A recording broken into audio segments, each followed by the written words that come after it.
Assalamualaikum warahmatullahi wabarakatuh. Pada kesempatan kali ini, saya akan menjelaskan materi mengenai teks eksplanasi. Sebelum lanjut ke materi, saya akan menyampaikan tujuan dari pembelajaran. Tujuannya itu, siswa mampu menelaah teks eksplanasi dengan paparan kejadian, suatu fenomena alam atau fenomena sosial yang dibaca ataupun didengar. Adapun sub-sub yang berkaitan dengan teks eksplanasi adalah: yang pertama, ada isi dari teks eksplanasi. Lalu yang kedua, ada struktur dari teks eksplanasi. Dan yang ketiga, ada kaidah kebahasaan teks eksplanasi. Assalamualaikum warahmatullahi wabarakatuh. Selamat pagi semuanya. Bagaimana kabarnya kalian? Semoga kita semua selalu diberi kesehatan ya. Amin. Seperti biasa, sebelum kita memulai pembelajaran, mari kita berdoa terlebih dahulu. Berdoa menurut kepercayaan masing-masing. Berdoa dimulai.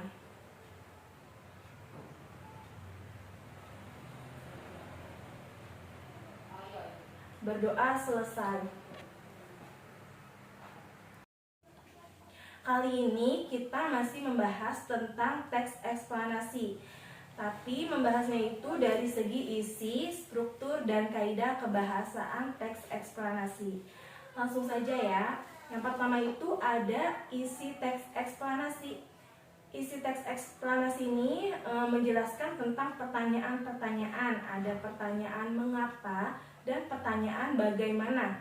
Kalau pertanyaan mengapa, jawabannya itu bersifat kausalitas. Apa sih kausalitas? Kausalitas itu sebab akibat.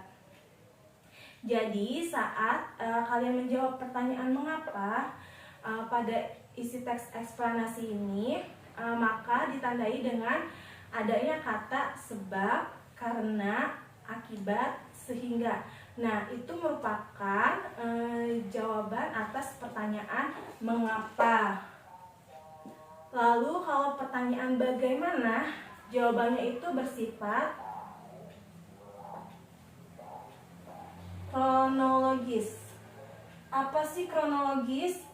Kronologis itu urutan peristiwa atau penanda waktu.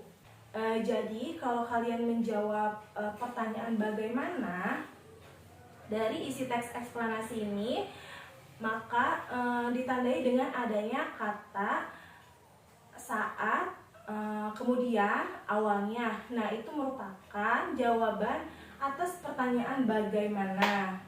Jadi, isi dari teks eksplanasi sudah terpenuhi apabila nanti kalian menandai salah satu kata dari jawaban mengapa dan bagaimana. Karena pada intinya teks eksplanasi itu menjawab dua pertanyaan, yaitu pertanyaan mengapa dan bagaimana. Di sini ada contoh dari bagian teks eksplanasi yang menjawab pertanyaan mengapa.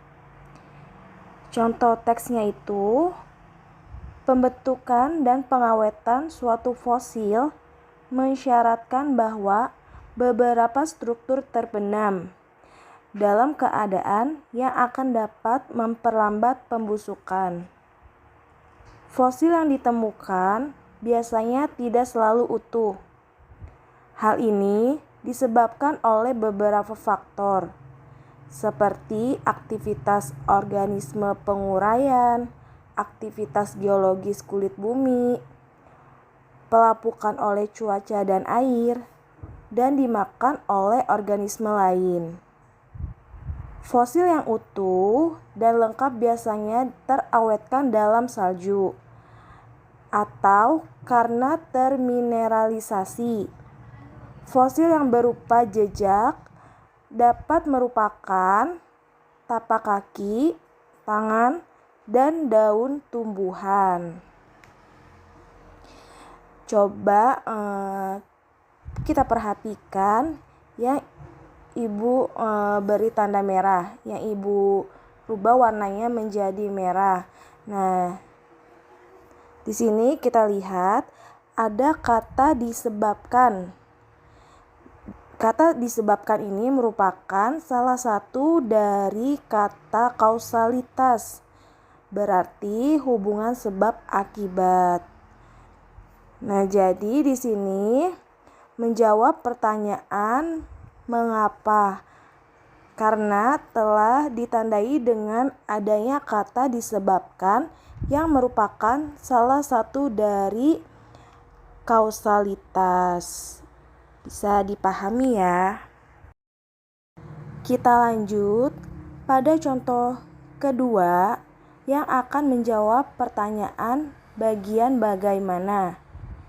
Teksnya itu, saat mencapai pantai, tsunami kadang menghantam daratan berupa dinding air raksasa, terutama pada tsunami-tsunami besar.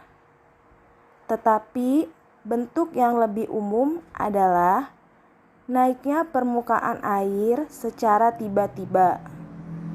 Kenaikan permukaan air dapat mencapai 15-30 meter yang menyebabkan banjir dengan kecepatan arus hingga 90 km per jam.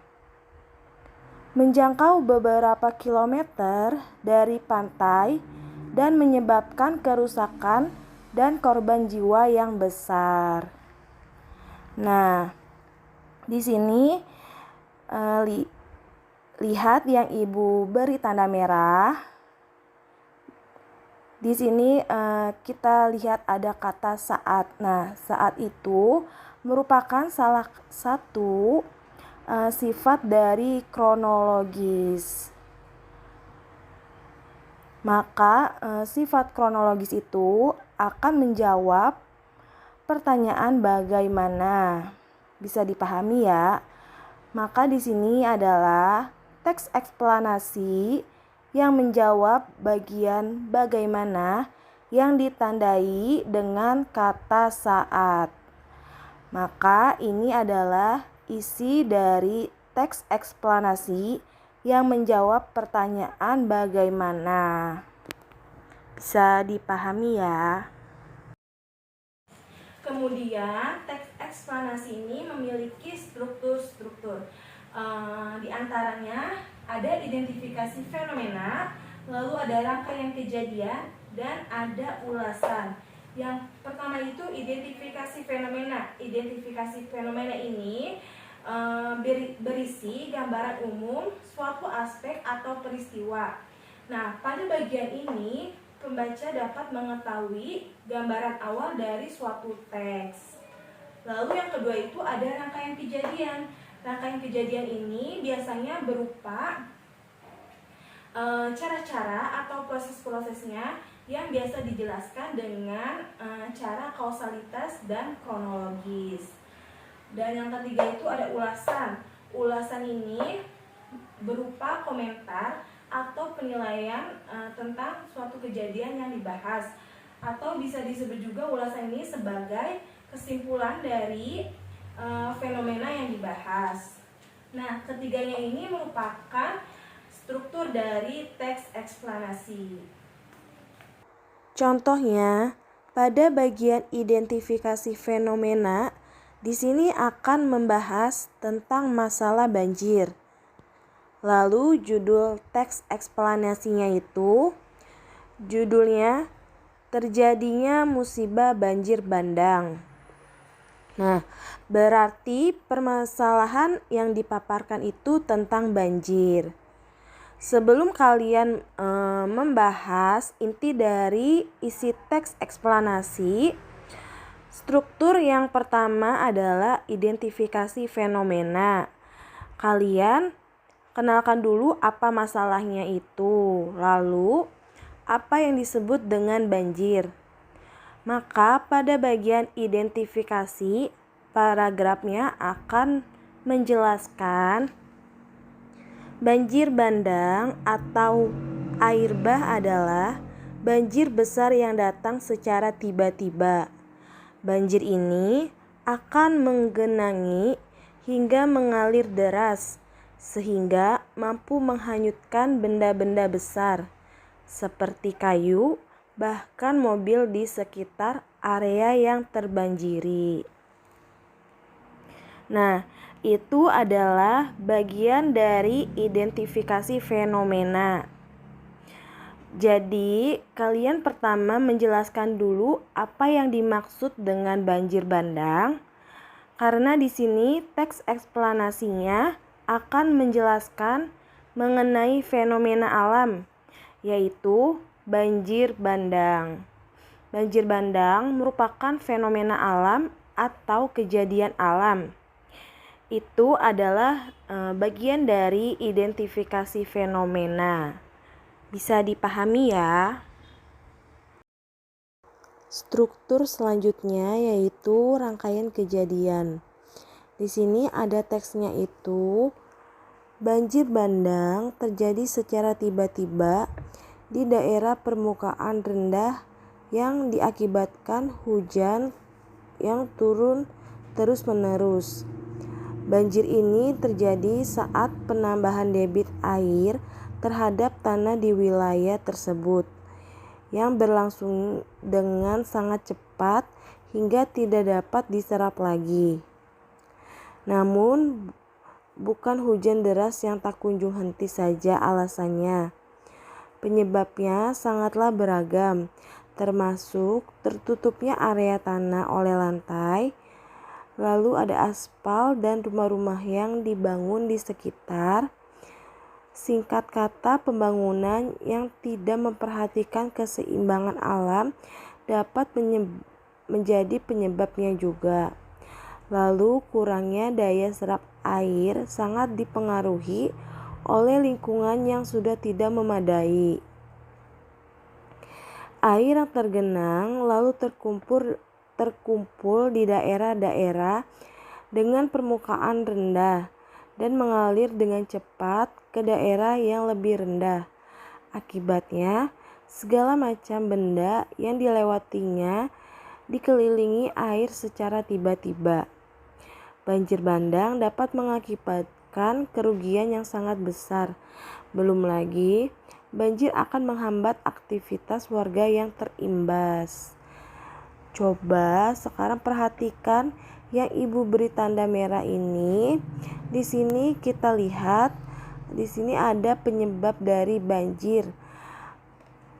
Apa sih penyebabnya? Banjir disebabkan karena tertutupnya area tanah oleh lantai, aspal dan rumah-rumah yang dibangun di sekitar.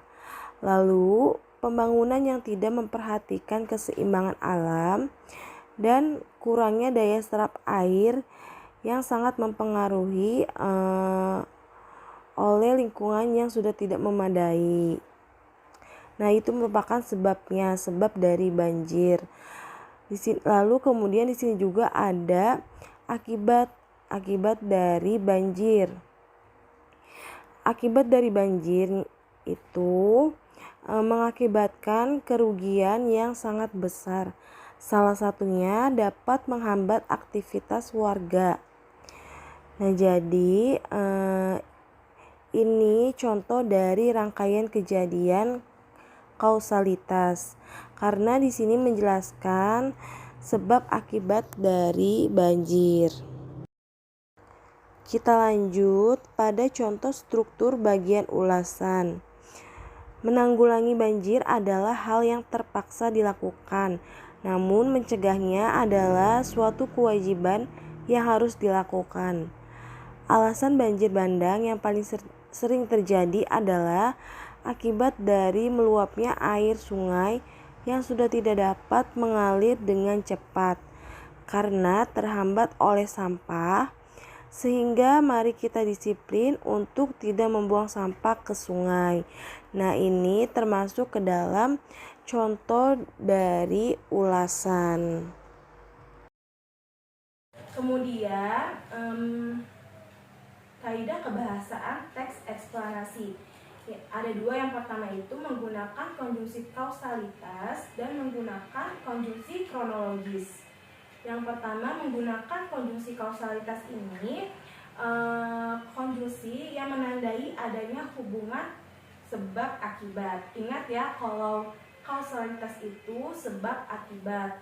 Di sini ada contoh katanya. Contoh katanya itu ada sebab, karena, oleh sebab itu, sehingga. Di sini juga ada contoh kalimat. Contoh kalimatnya itu hutan gundul menyebabkan terjadinya longsor. Nah, kenapa ini dikatakan sebagai contoh kalimat konjungsi kausalitas? Karena di sini ada kata menyebabkan. Nah, menyebabkan ini merupakan termasuk ke dalam konjungsi, contoh konjungsi kausalitas.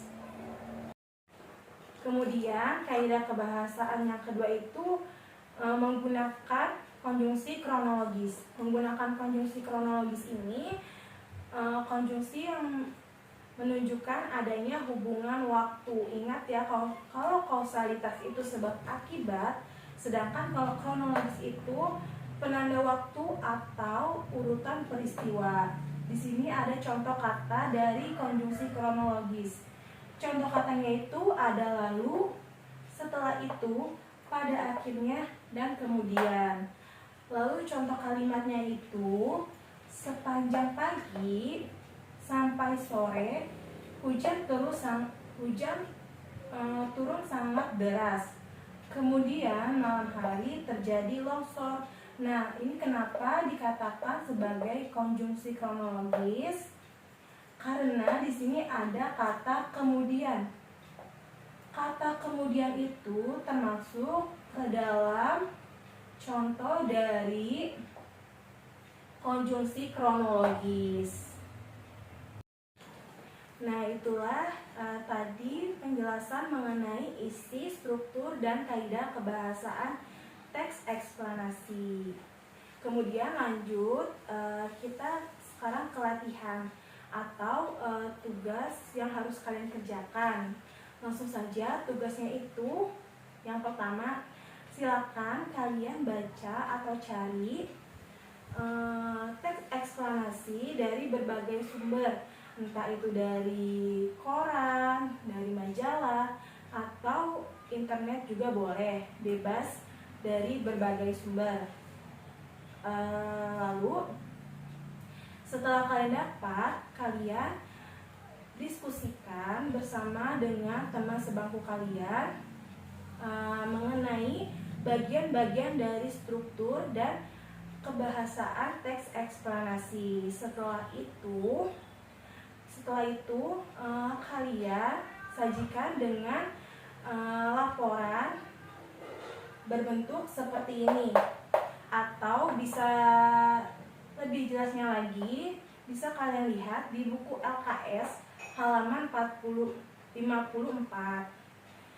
Nah, itulah tugas yang harus kalian kerjakan.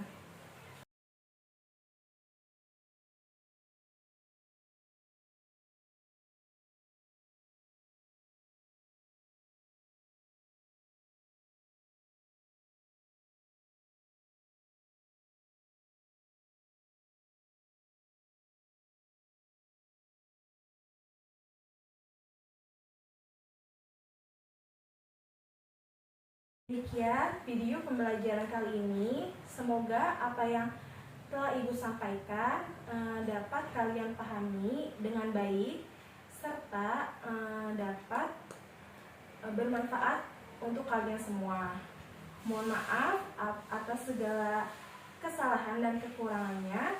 Ibu akhiri, wassalamualaikum warahmatullahi wabarakatuh.